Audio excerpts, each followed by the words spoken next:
Hello, Liverpool fans, and welcome back to Talking Reds. So we got an interesting one tonight. There is a lot to discuss. Damo has given me a huge list that we are ready to go through. So hopefully, I should be joined by a guest or two soon.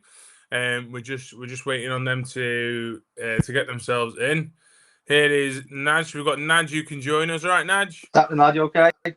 Not bad time, mate. And Reese should be with us pretty soon. But anyway, so Damo's given us a list of things to go through, but I think we all know what's going to be the topics to discuss, to be honest. So if you are new around here, please consider subscribing, as we've just come over 1.4K. We're on our way to 1.5. So, like I say, consider subscribing. So I think the first thing to start with, as I'm sure it's probably the topic for everybody at this moment, is that man Alexander Isak. All right, Reese? What's happening? So we'll start off with Alexander Isak. It looks like now Newcastle finally pulled their finger out and are gonna maybe not. I don't think they're going to loosen their grip yet. Personally, I think Liverpool are going to still give them time to try and get a second striker in.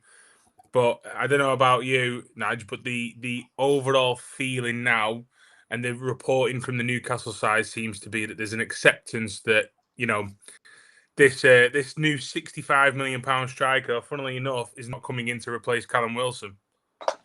No, well, be a pretty expensive backup for a team that's cried nothing but PIF for the last couple of months, I would say.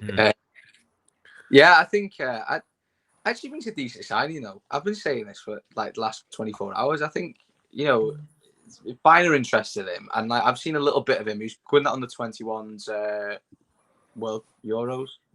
Yeah. I think he's good. It's the price, you're buying potential, similar to Ekatike. And I think, Newcastle are desperate to get a strike through the door, so Stuttgart has kind of gone, we'll throw another 20 mil on that or 10 mil on it, because they got him for free last year. So good business by them. But yeah, I think it's definitely a starting striker. Like, I mean, he wouldn't have come to be a backup, because that's the whole reason why he didn't want to join Bayern. Yeah. I think it's the main man sort of thing. Like, that's what I saw. We talked about Nicholas Jackson for going to Newcastle. I think it'd been a good move for him because he'd been the main man. But, Voltemada, yeah, if we want to call him that. Not well up on my Germans, but yeah, well, yeah, but I think he's good. And I think, this is the domino effect, as I like to say that. Yeah, it definitely feels like that, doesn't it? I mean, it was a pretty mad one, weren't it, Reese? It was literally out of just nowhere. Like, I think they were on about that they were potentially going to go in with a third bid for the Wolves striker, weren't they? And then well, I mean, to be fair, it might still materialise, as I think they're reporting that they're still interested in Strand Larsen, and maybe that's the second striker to finally push, Alexander Isak through the door. But it just sort of came out of nowhere, didn't it? And maybe that conversation that Alexander Isak had with the PIF members on Monday went that terribly that they literally have just gone into overdrive and found whatever they could get on the market, really. Yeah, I think that played a massive part, because I think he's already, like, we already know, he's kind of made it very clear he doesn't want to be there. He's put his house up for sale. He's only just started going back to training, but he's training separately. He released information when it was the I can't remember what awards it was, but he knew exactly what he was doing, because all eyes would be on that. Also, it was kind of looking doom and gloom, because I do think obviously Newcastle haven't really had a great window, because they've got, I think, is it Eddie Howe's uncle, whatever, as the director of football. But I also think some of the players, they could have already got someone already. But I think because they've been kind of digging in, because they don't really want to lose Isak to us. But I think, like, that recent meeting that he had with them, I think it's kind of put it clear that there's no way back. He doesn't really want to be there. Even if that means he's not going to play, even if that means he goes on strike and that means he loses some of his wages, he's not if he was to go back now, it kind of would have been, all of that would have been for no reason. So it's kind of a relief. I kind of still thought we was going to get him anyway, but with Liverpool, there's always some sort of drama when Yeah, they're that's true. kind of going for players. Everyone always makes everything difficult for Liverpool. Like, Liverpool are the bad guys, the bad guy. But Wirtz has done the same thing. Arsenal did the same thing with Gyökeres, the way they made him kind of leave. No one's made noise about it, but Liverpool and Isak are the bad guys, you know. So I think they've said Strand Larsen as well is out of the Wolves squad, isn't he, for this weekend? And he's trying to get the move through to Newcastle done. So it's funny, isn't it? Like, I was speaking about this on my TikTok a couple of weeks ago, that for me, the best way to analyze transfers is not necessarily what's been reported, but it's like patterns in the market. You know, every market, whether it's a car selling market or, you know, in this case, footballers, markets usually are dictated by trends and patterns. And there was an obvious like pattern of strikers refusing to train at clubs, and when one falls, you know, the rest then fall. There's clearly been clubs who are selling players who have been waiting to see what happens with Isak and Liverpool, because if we paid the 150 million, all of a sudden we just inflate the market, you know, and it goes out of control. It becomes a seller's market rather than a buyer's market. Every club then comes and approaches us with a negative mindset because we've done that. We've had that effect. And for me, it's, you know, we get reported sort of like the basis, you know, the base stuff from your David Ornsteins and so on and so forth. But you would imagine, Naj, that clever people like Richard Hughes and Michael Edwards and the PIF guys will have had that in mind, of that this can't be a situation where you freeze Alexander Isak out and don't make the sale because it's going to affect the market. But we also can't have a situation where Liverpool just paid 150 million and it's a job done, because that affects the market. Do you know what I mean? These aren't stupid people. They're looking at the bigger picture rather than just, oh, we don't want to sell our striker. Yeah, of course. I mean, that obviously elements come into it. I do think that, like, you know, obviously, like, you're right, what we get, like the very watered down version of what's happening, and, you know, that's what we sort of all feed off as fans, because we don't know what's going on in clubs, like, unless you're in that sort of meeting in that room. But I think if you look at sort of what's happening with the Isak situation, is that Liverpool have been talking to Newcastle for the past, like, probably 4 weeks, and probably the conversations have been had. Nothing's going to be released, you know, until this has happened. We obviously are still interested, and I think, you know, there's probably been a price that's been settled already, and we don't know. You know, it probably is the 130 million. People are probably making a good guess of it. Yeah.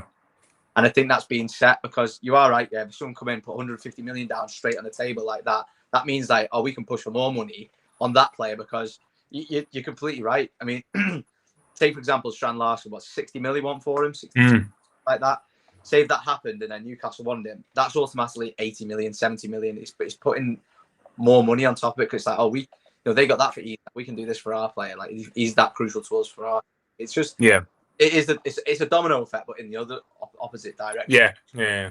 The transfer. Yeah, because look at the anger that happened around when the Neymar deal went through, and now the window. You know, the prices that you pay for players now since that Neymar deal is just astronomical. Like Emperor says there, 100 million on Jack Grealish. You know what I mean? That deal never happens if the Neymar situation doesn't happen years ago and just completely changes the market. And the same goes for this one. If Liverpool were to spend 150 million pound on Isak flat, the Premier League buying and selling market just inflates beyond any kind of realization, really, and any kind of realism, because what you're going to have there is teams have got to deal with, you know, financial fair play and PSR.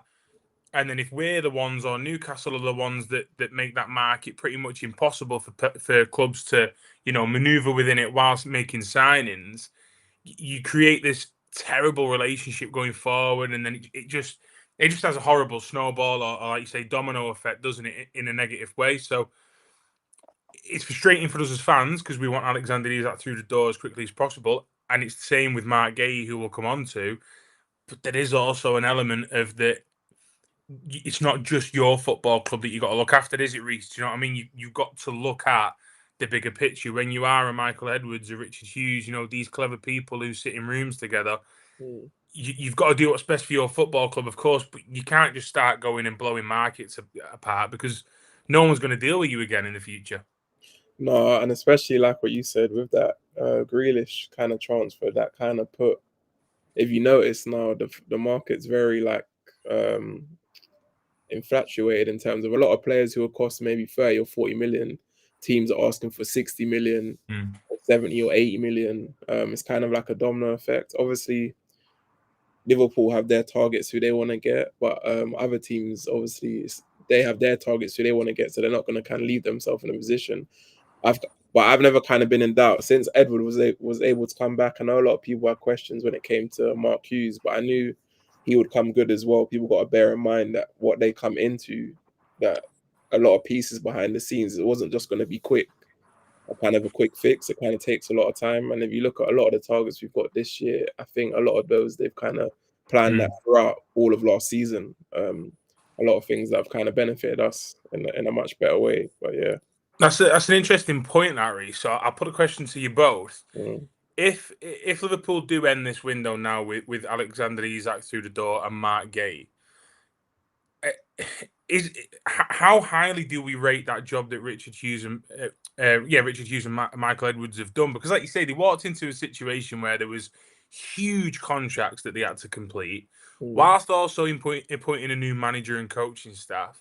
Then obviously we've had the situation where we've been going quite high for the Premier League, and that'll have its implications, and the way that you have to do things behind the scenes, and that other things take priority. So how highly have you got to rate that job, Reese, if you do get Alexander Isak and Marc Guehi through the door? If I was to give it a rating, I would give it a 9. The only reason I wouldn't give it a 10 is because I would have liked us to sign a defensive mid. I would have liked us to sign someone, more of a natural defensive mid to kind of give Gravenberch that competition. So we've seen, obviously it was only one game, but we saw we kind of looked like a different team when he didn't play against Bournemouth. Even though he was able to get over the line, was a lot more open. Yeah. But in terms of a lot of the other pieces, even FSG as well, I've got to give them a lot of credit because it's kind of what we've been asking for.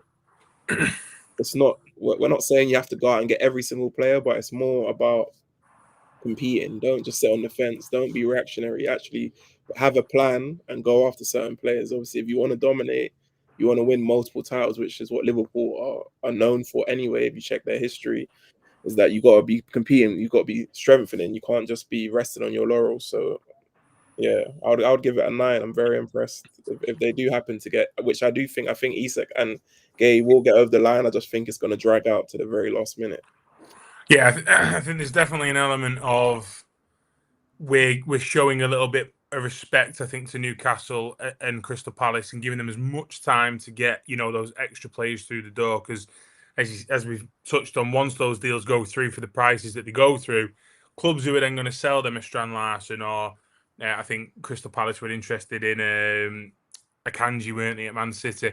Once they know they've got a little bit of money in their pockets, they're gonna up the field a little bit, aren't they? I remember Trevor Francis, not for his first £1 million player in the 80s. You're showing your age there, by the way, but yeah, it's mad that to think the first £1 million player was only 40 years ago, and now we've got Neymar who went for 198 million. Absolutely mental.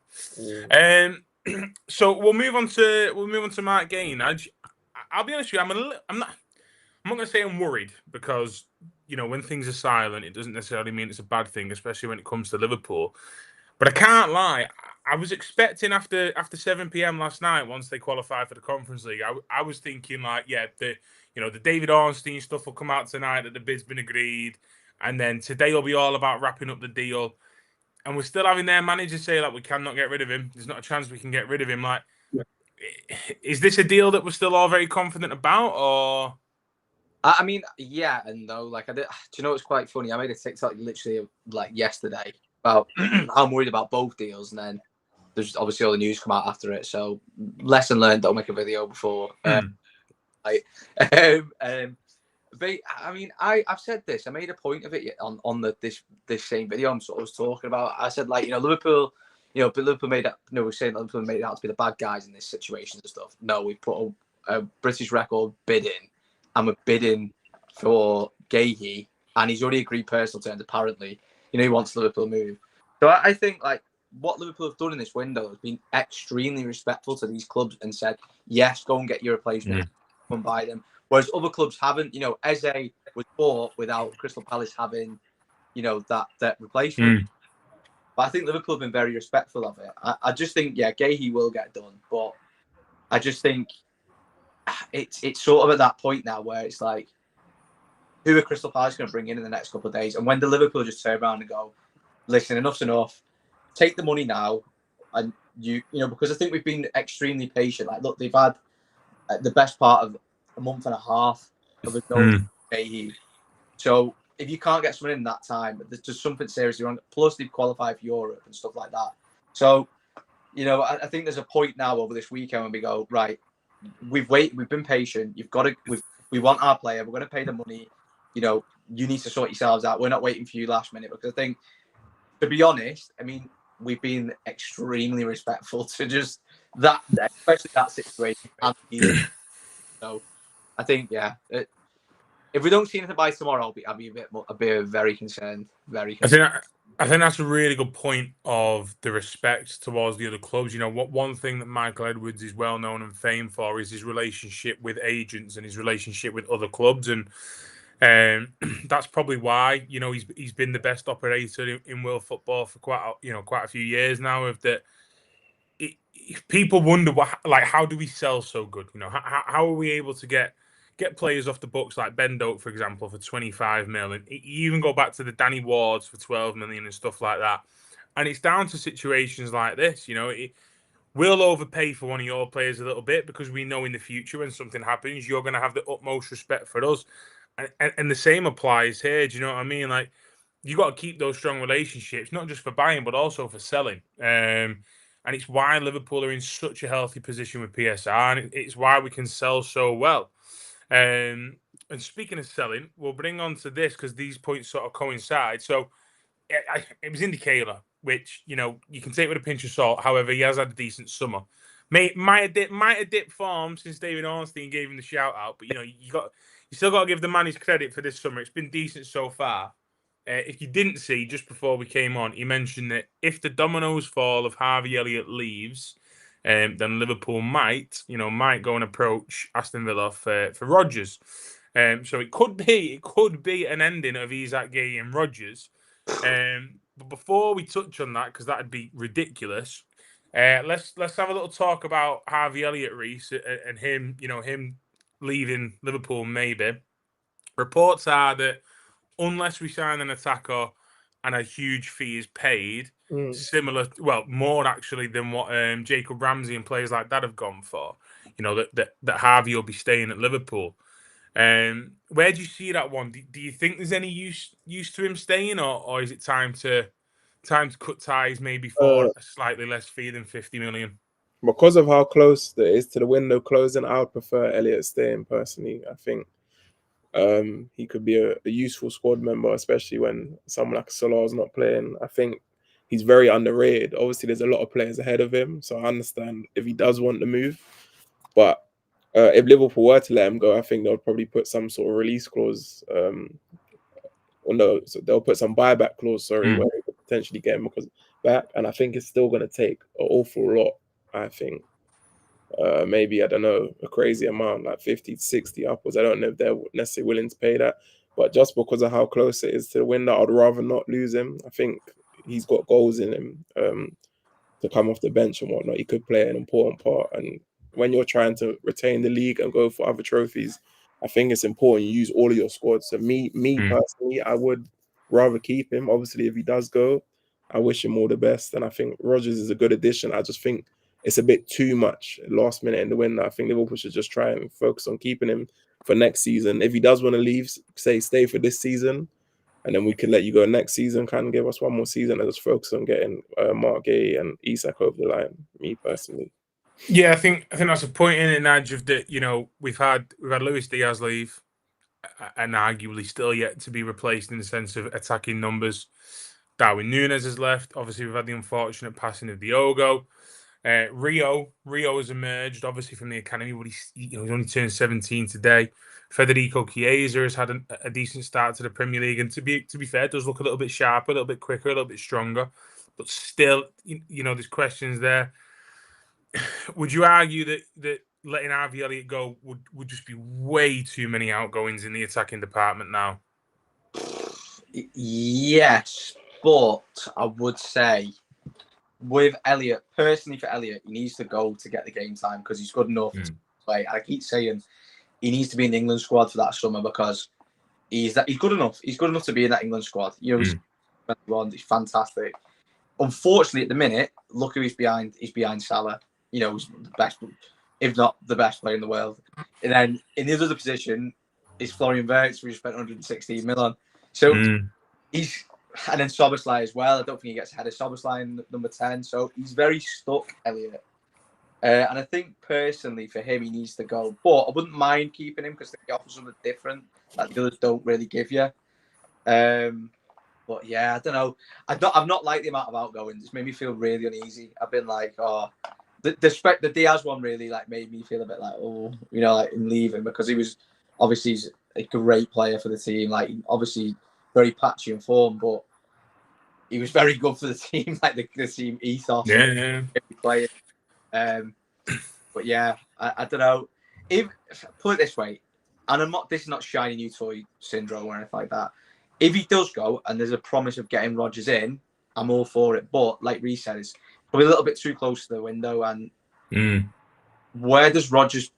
Rodgers is going to play. He played nearly every game for Villa last season. What's going to happen to Rodgers? Because look at how many people we got in attack. Is he going to play CDM or something? Because I don't know. I don't know where he ends up in that team. I mean, yes, we've got a lot of competition, but that'd be Isak, Ekatike, Wirtz, and Rodgers all through the door in attacking positions. It's a lot, isn't it? Really, considering we've already got Salah and Gakpo, and like you said, Rio's coming through as well. It's pretty greedy of us, can't lie. Yeah, very greedy. I like it.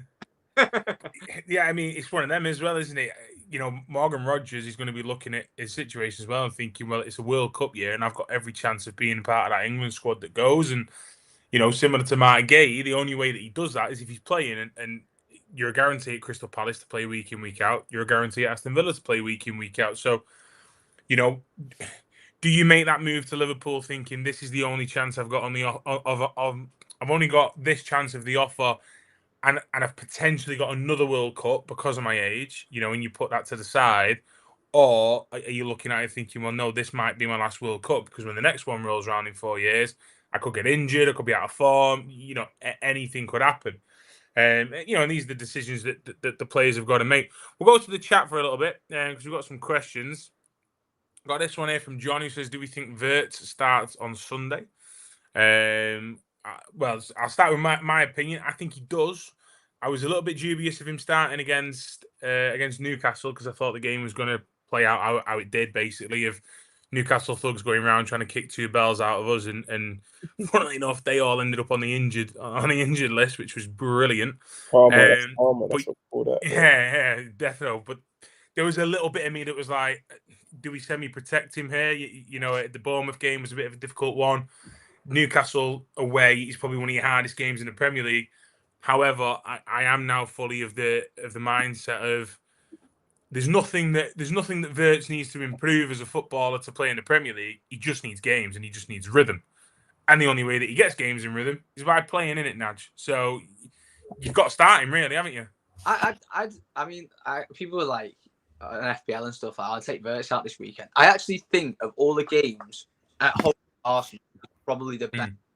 For him to have an impact, to say he gets an assist or something, that'll just catapult him forward. Then, yeah, I think this is almost like a better game for him to have, because if we go 1-0 up, or if Arsenal sit in, and I know as good as Arsenal are, they don't want to lose, so they'll sit in a bit, and that'll open up a little bit. Yeah.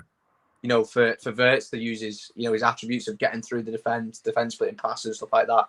And I actually think because Arsenal can be a combative team, but Newcastle are combative and Bournemouth are combative. They're both in your face, pressing, really hard teams to play against.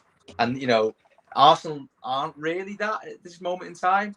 They can be, but I can't see Zubimendi or I don't think he's been as good as people are making out. He's been okay. He played Leeds. Come on, he's going to look good. Yeah. Obviously, Rice is good at that combative side of the game, but I think to this game, especially coming up, I think it suits him more than what we'll be playing against Newcastle. So I'd play him. I'd honestly, like you say, game time, it's going to get better. Like people obviously, because of his price tag, people go, he's not playing that good. I mean, he doesn't look that bad. He just looks like he's on the edge of like, I'm going to be, as soon as I get me goal or get me assist or, going to be fine. But like you say, rhythm's a big thing. And I think because of how combative them both teams have been, it's hard to get rhythm, isn't it? When someone's running up your back, smashing into the air and stuff, and that Newcastle game the other day was so stop-start. Like, it's hard to get rhythm in a game like that. And I think Arsenal rhythm. Yeah, it's interesting you mentioned that because Slot got asked in his press conference today about that. I think Wirtz had less touches than literally nearly half the touches he did against Newcastle than he did Bournemouth.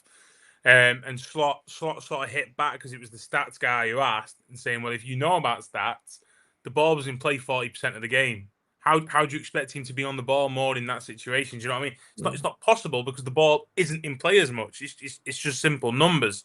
Whereas, like you say, you would expect Arsenal will try and have a lot of possession. We'll try and have a lot of possession. Arsenal do to be fair, they do like their set pieces and they do like their dark arts to try and get their set pieces. But what about you, Reece? Would you start him? I mean, I'm all on board with Nudge there. I think this could be a perfect game for him. No, I would start him. I think people forget that he's still adjusting to our system. He's probably adjusting to the language, the culture. It's only been 2 games, but because football's very fickle, and obviously it's a game of opinions, but because of how much he costs, people are gonna try and throw shots straight away. But we've still got maximum points. We had a debate, me, Naj, Dame, and Daria, when we did like a preview for the Newcastle game, and we were talking about whether he was necessarily the right fit to play in that game. At the time, I was like, he should play, but then after when I watched the game, I realized what Naj and what Dame was saying was kind of right. I think personally that game was kind of too physical for him because he's still adjusting. Newcastle's quite a physical team. Obviously, they're playing with a lot of emotion as well because of what's going on with Isak, and they're at home, so they kind of had that 12th man in terms of the fans and whatnot. I suppose you could argue though that a situation like that is like a fast track to getting to know the Premier League. Yeah. You're gonna have, at some point you're gonna have to get thrown in the ringer, aren't you? So yeah, I think though because the amount we spent on him, and I think he's gonna play a key part in what we do, that he's gonna keep playing. I don't think he's been terrible. I think he's had good moments, especially in the Bournemouth game. I just think you got to remember he's still got to get up to speed with the Premier League. So especially in that game, the Bournemouth one, he had a lot of good moments. He was finding Ekitike quite a lot. He was picking up certain space and stuff. I just think it was more his decision making in terms of having to make up your mind quickly, which he'll figure out over time. But I just think people need to kind of give him a bit more time. But because of how much he costs, you're going to get rival fans saying, oh, he's not good or this or that. For me, I'm not really worried. He will come good. I think our fan base just got to be patient. And I think this game might be actually perfect because I think if Arsenal want to win this game, I think they're going to have to open up a bit more. They're going to have to take a risk. I don't think they're going to be able to nick the game because I think Arteta will overthink. So even if they were to go in front from like a set piece, if he was to try and shut up shop or something early, I think that's bad for them because of the attack and what we have on offer, and we're at home. So I think if he actually wants to win that game, they're gonna have to open up, and I think that will provide spaces for Wirtz. So regardless of whether people think he should be playing or should be taken out, I would keep playing him for me because the only way he's gonna get more used to our system is you got to keep playing him. Yeah, show that confidence and consistency. I think for me, the main one is that first 45 to 60 minutes of the Community Shield. I thought he was absolutely boss. And I think you just go back and watch that for a little taster of what he will be like in the Premier League come time. And it's the same argument. I was on about it with my dad during the game. It's not a situation similar to say Darwin where it's like, if you're going to play in the Prem, you need to get better with your finishing and your linking up. Or, if it's centre half coming to the Prem, it's like, you got to get better with your aerial and you need to read the game better. Wirtz has all of that. Like, there's not a single thing in his game that isn't of Premier League quality. It's just rhythm, and it's just getting used to this is the Premier League, and welcome to it. And I hopefully, that Newcastle game is a good eye opener of you're not going to get the same protection like he mentioned that he did in Bundesliga. The pace is a little bit quicker, and you might have to hit the gym a little bit. But as far as footballing ability goes, yeah, he'll be absolutely fine. This is an interesting one. So, go on. Have you got something to say about Wirtz? No, I was just about to say on Wirtz, what when it does click, it'll click. And what I'm looking forward to, sort of with the Arsenal game, is we've not had anyone of Ekitike's quality in terms of occupying the defenders, the centre back especially. Them dropping in deep. We've seen really good against Bournemouth that he kept doing. He did against Newcastle very well and just he did, yeah. Talking about the game, once Wirtz sort of like, when it clicks, we see a Saliba come out of defence and Ekitike, he brings him with him, knocks it off to Wirtz. Like that is what the rhythm when it comes, and that'll happen. Yeah. He'll just be killer, and like when it clicks. You look at our whole setup in general, and you do add Alexander Isak into that.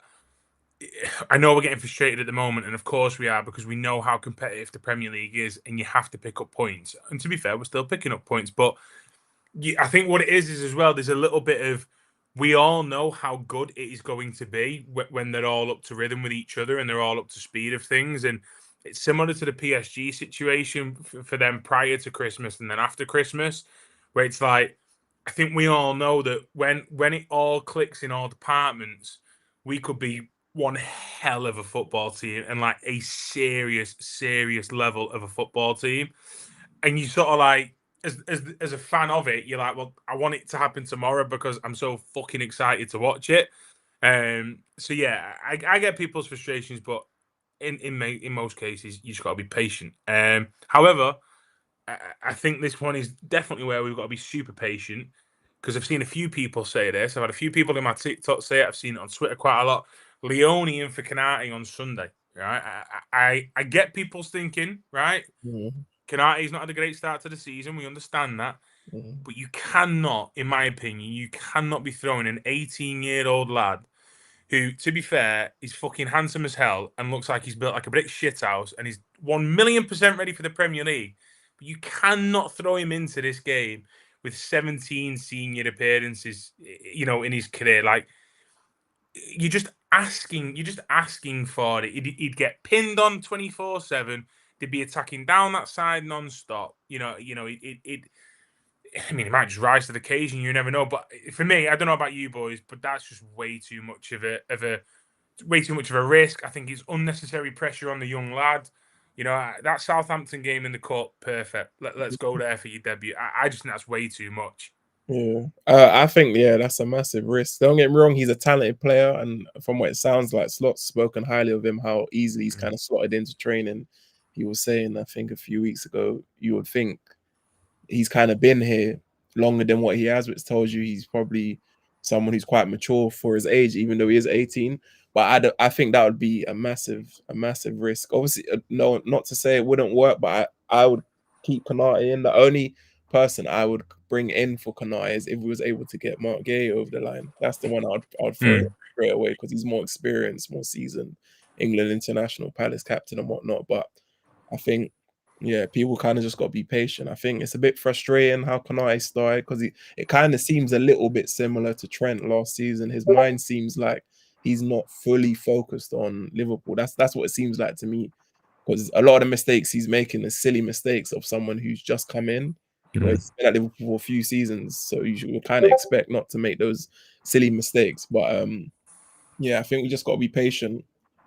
What's that? Would I put Gomez in? No, because the only thing is, I think with Gomez is he match fit?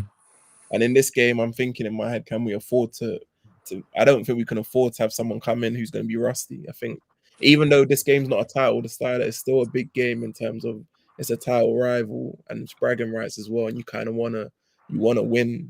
How I say it, as a Liverpool fan, I want to win every game.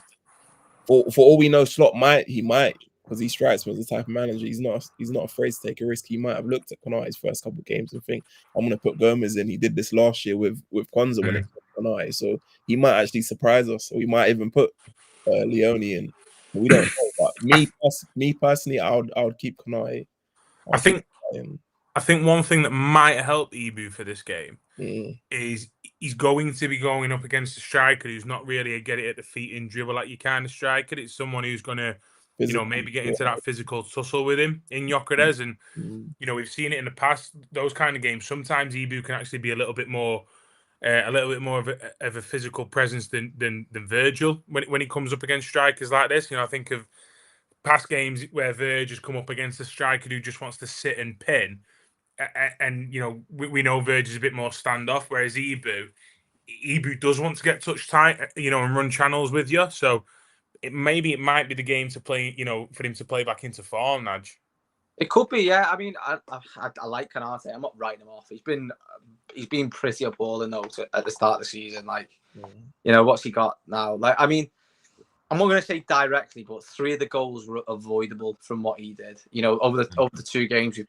I mean, I'd probably say the Kirkes one, probably if he just heads it, like Kamara's doesn't score. I think, that's pretty, we all seen that. I don't know. He's showing his cheeks to him for some reason, trying to like ride him out there. But the Konate goals that we conceded, the first game, Semenyo, both of them, I think he was at fault for them. I don't know what he was doing. He was just sort of like all over the shop, really. And then the Newcastle game, like, it's very unusual to watch him let the ball drop over his head like he did and let that win, because he never does that, does he? He always wins the header, like, and see it, and it was like almost like, what's wrong with you? Like the more the Newcastle game than the Bournemouth game. I get it, first game he's shaky, but the Newcastle game was almost like the ball come to him and he let it drop, and I was like, Konate, you're literally like climbing over people trying to head that, like. He stood off and he lost the header, and then he scored off it, which I think, you considering how good Virgil's been. I mean, Virgil's obviously good all the time, but considering how good Virgil was in that game against Dan Burn. Yeah, and how it shows you the levels. Yeah, literally. Virgil's start to this Premier League season has been ridiculous. The performances against Bournemouth and Newcastle have been like scarily good for a 34-year-old centre half. But yeah, it's a good point, because when you look for out of form stuff, you look at if they're still trying to do what their game is. If a striker's out of form, are you still getting in the positions and it's just not working for you? But like you say, when he starts showing out of character, behaviours, you do have to look at the bigger picture and think, is it because of the contract situation? There was, I think it was last season when he did an interview saying that he respects that Virg gets all the praise, but, people need to look at him sometimes, and that, it's not always the Virgil van Dijk show. And it's like, I get what you're saying, because you've had some unbelievable performances for us, but the times when you've not had Virg next to you, you've looked pretty shaky. And now, whilst you're negotiating for a new contract, you've got Virg playing out of his skin next to you, and you're looking like you're brand new to the fucking Premier League and the team. So how can you go in meetings and and send your agent into meetings with Richard Hughes and going, well, we're on Virgil van Dijk's level, when the proof is you're not? Do you know what I mean? Like it's, I don't know. Maybe it is all playing on his head, a little bit too much. I mean, one thing I would say though, like I think Konate, like, he's 26 now. He's still sort of developed. I don't think he fully developed a centre back to 28, 29, 30. You're fully in your peak of your powers by about 30 years of age. I think he's ironed out loads of things in his game. But I think what I always look at is Matip was always sort of in the shadow of Van Dijk. But he was brilliant. He was absolutely fantastic. And I feel like, take a leaf out of Matip's book. When Matip played, no nonsense, nothing. Won every header, got to everything. He was fantastic going forward as well. Maybe take a leaf out of his book, because, if you want a new contract, maybe you've got to show up in the first few games of the season. I know it can play on your head a little bit, but, look at Virgil, look at Salah last year. Not a single ounce of drop off, and they were going through contract negotiations. So, he's moaning about sort of saying, we're the same level as Virgil. You're not, because they were going through that last year and they played out the skin. So that's sort of telling in a way for me. I mean, I just think personally, I don't think you can say you're on Virgil van Dijk's level, because I don't think there is anybody who is on Virgil van Dijk's level. And I appreciate, that it's a 2-man show at centre half, and it's an 11-man team, and the rest of the squad. But when you do have a colossal like him, and you have a season like Salah's having, unfortunately, those people are going to grab the headlines. You've just sort of got to deal with it. Do you know what I mean? It's part and parcel of it. And if he thinks going to Real Madrid is going to improve his chances of getting those headlines, I mean, Trent Alexander-Arnold's in the headlines, just not for the right reasons at the moment, which is absolutely glorious, by the way. But yeah, we'll come on to that one maybe. But yeah, so question here, Reese. If we sign Isak and Guehi, give me your starting 11, says Badger. I would have Alisson in goal, Bradley at right back, Kirkes at left back, Konate and Van Dijk, Gravenberch. Oh, actually, it's a bit tricky. Yeah, Gravenberch to Bozilai. Then I would have, and then it's either Wirtz or McAllister in the 10. I would start Gakpo on the left. I'll start him because obviously he's more experienced, but I'd have Rio there waiting in the wings if Gakpo doesn't really have a great game. Salah on the right, and I'd have Ekitike up front. Even if, like I said, I'm confident we will get Isak, I don't think he's up to speed in terms of match fitness and whatnot. So even when we get him, I don't expect to see him playing for the first few weeks because he ain't really had the preseason. I don't think that, for me, that we would have liked him to have. So and Ekitike is red hot right now, so I'll still have him up front. Okay. Let's reframe the question then to both of you. It's January 1st, so it's New Year's Day. We're sharp. Everyone's up to speed. Everyone's fit. We're sharp. We've got Arsenal away. On New Year's Day. What's your starting 11 for that then? If everyone's sharp, everyone's up to speed, they know what we're doing. We're in red hot form. I mean, it'd be okay because start off gone, so we can put two. Mo missed the flight, so Mo's here. Thanks. All right, cool. I'll go again. Yeah, lost his passport.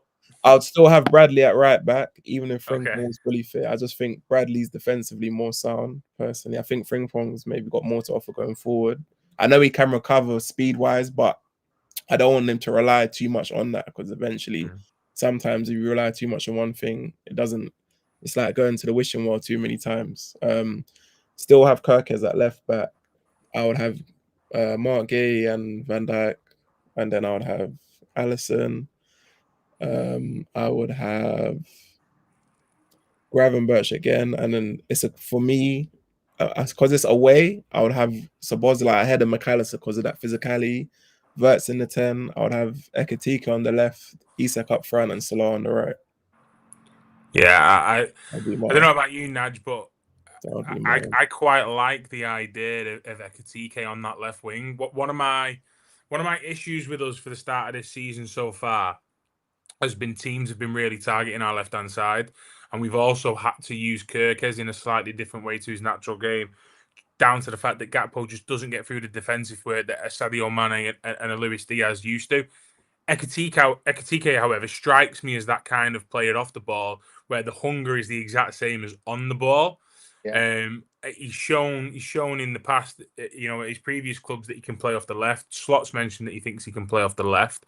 And it's sort of like, it's all interchanging anyway between Wirtz, Salah, Isak, and Ekitike. I'd probably argue that is our strongest front four if they were all fit and fired in is Ekitike off the left, Isak up the front, Salah off the right, and Wirtz in the 10. And maybe also sorts out some of our defensive worries. I mean, I do like Gakpo. I'm a big fan of Gakpo when he's good. But yeah, I get it. He's defensively. He's not like Luis Diaz. He's not like Mane we've had in the past. But the good interchanging actually. If you've watched Ekitike, he likes coming out to the left a lot. He's in Gakpo doing that as well.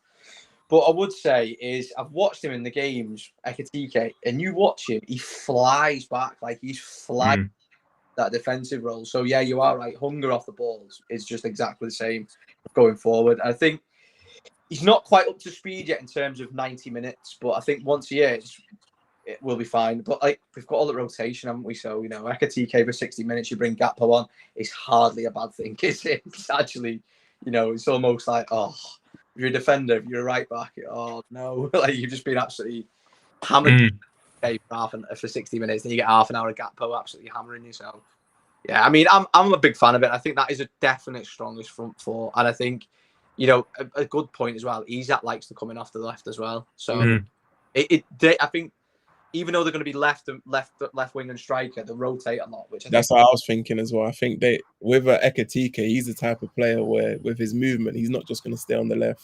And if you've watched Isak kind of drifts out onto the left anyway when he plays up front. So I think they will swap around a lot.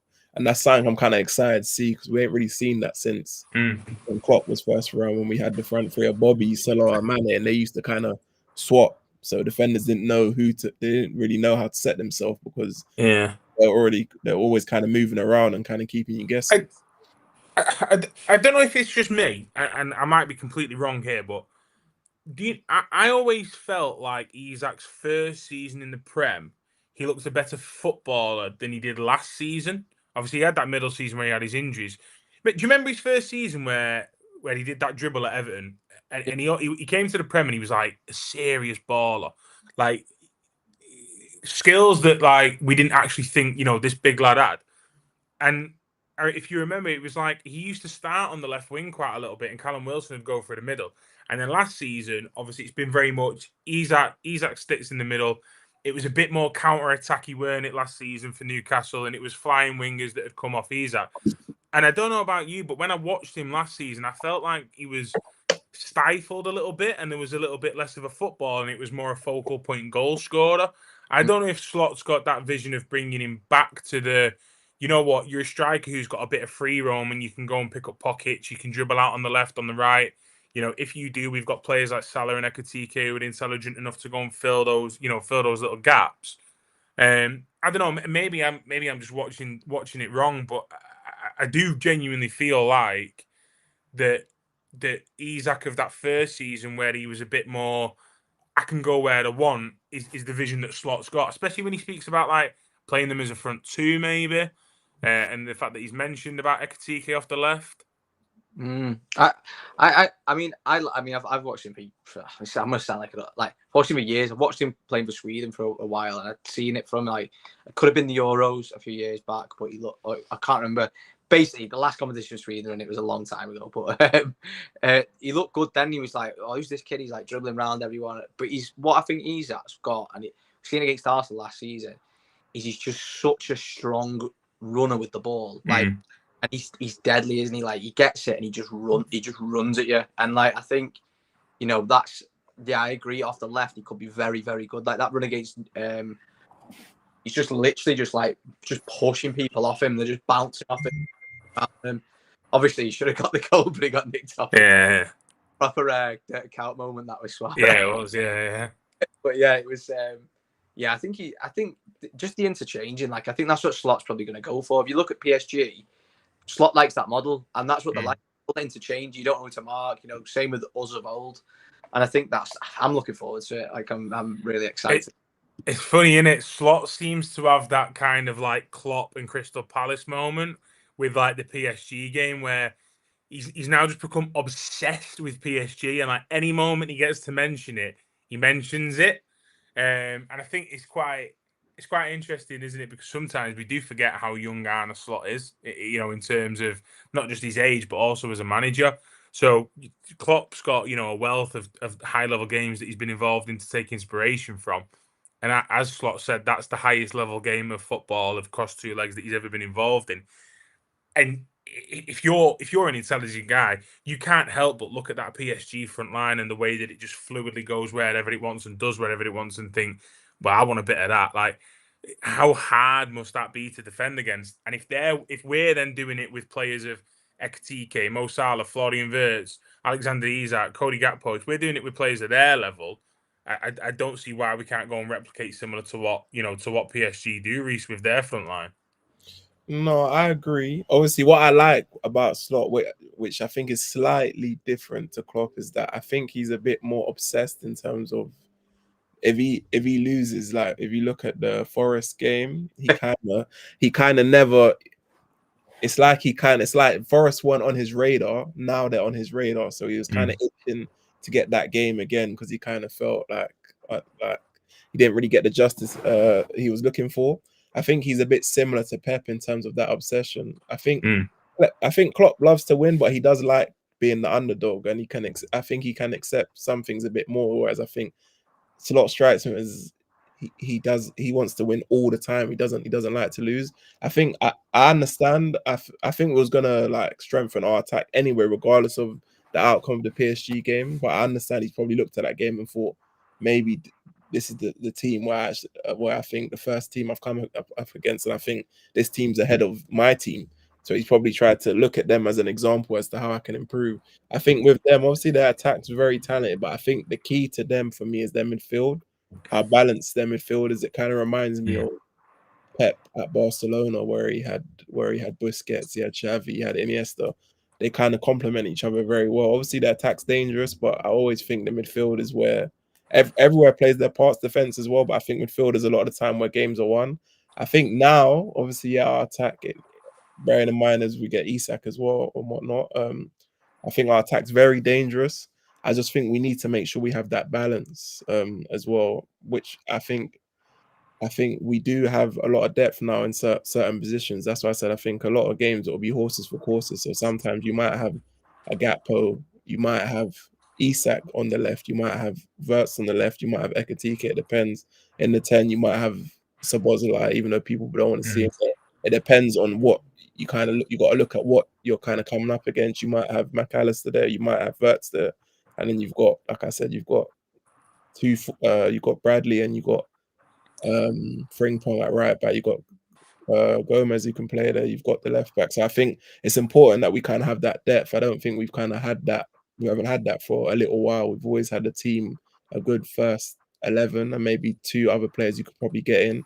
That's why we've always kind of run out of steam towards the end of seasons. But I think if we're able to get Isak and Guehi over the line, I think the depth for all of our teams is very strong to be able to compete on all fronts. So yeah, I think if we do complete these 2 signings as expected, it's the strongest Liverpool squad on paper that I can remember for a little bit. In the sense of, like you say, there's pretty much 2 in every position. I think the midfield point that you make is a really good talking point. I do think of that Toni Kroos and Modric midfield and the Vitinha and João Neves midfield that came to Anfield last season, and I think of those games, and I remember just being so frustrated. Like it just feels like we can't get a touch of the ball, and Vitinha's just gone to this different level of tempo control now. When he needs to take the sting out, he does it. When he needs to up the pace, he does it. And you are right, though, that midfielder's got to give the attack a base to go from, to go and do that free flowing stuff that they got to do. And that's where you could maybe argue, talking on hypotheticals, that a midfielder signing was a priority this summer. Maybe an Adam Wharton, a player who can dictate from deep and pick pockets and pick lines. Gravenberch has some unbelievable strengths. His ball carrying skills and his press resistance is unbelievable. But you would probably argue that bar McAllister when he's deep, we've probably not got a midfielder who can go and break lines, from those deeper areas and has got a really, really wide range of passing and a bit of a tempo controller. So, maybe that is an argument, Nudge, that a midfielder should have been brought forward, unless, because there is rumours of it, there's a kind of agreement between the parties of, Adam Wharton coming in next summer. Yeah, well, I like Adam Wharton. I think he's good.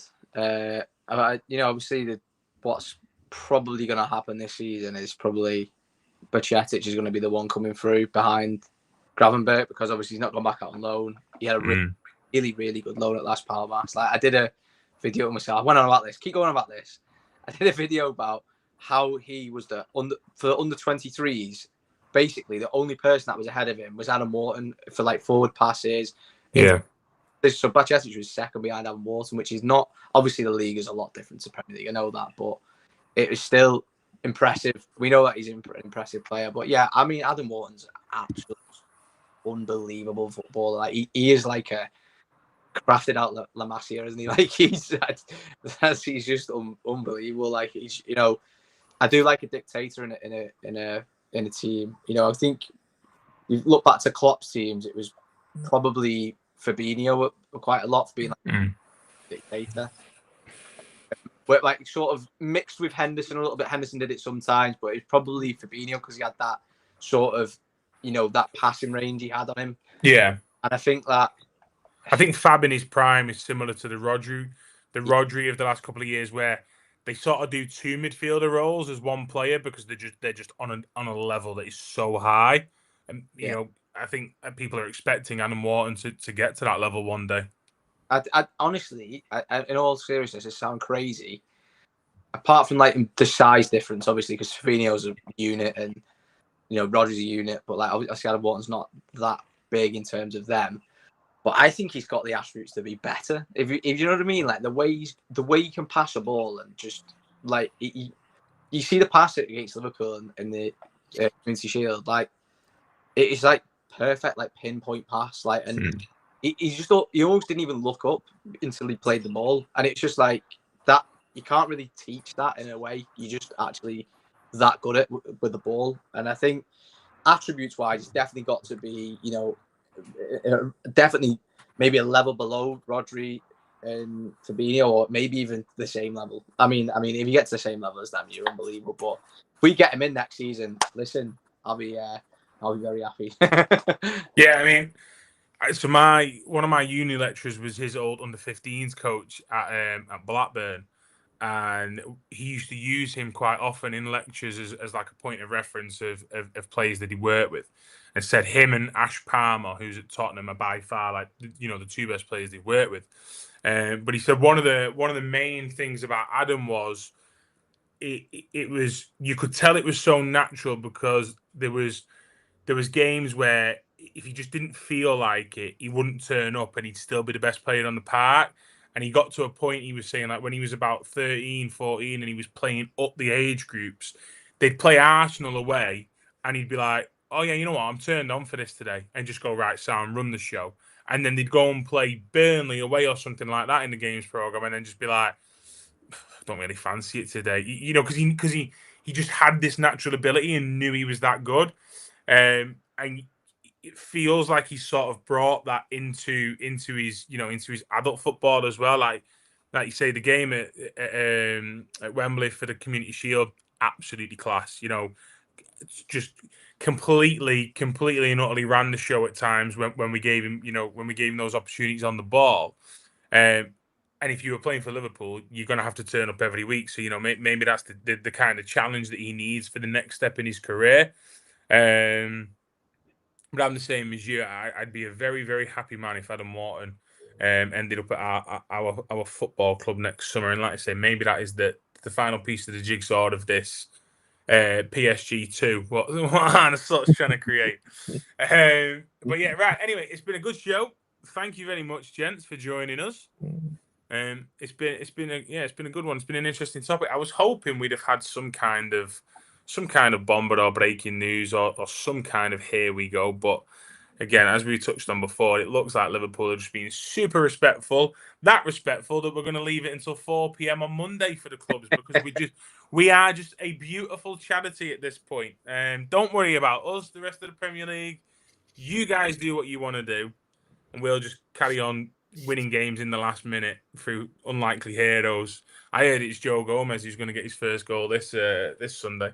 But yeah, consider subscribing, guys. Like I say, as you can see on the bottom there, we are on the road to 1.5k. Lads have been putting a lot of hard work recently, and you know they've been reaping their rewards because that subscriber count has been rising. Thank you very much, gents, as always. Yeah. I believe Damo is going to be on tomorrow, so keep an eye out for that. And then I'm sure there'll be a watch along as well on Sunday for the big one before the international break. But anyway, yeah. See you all later, guys.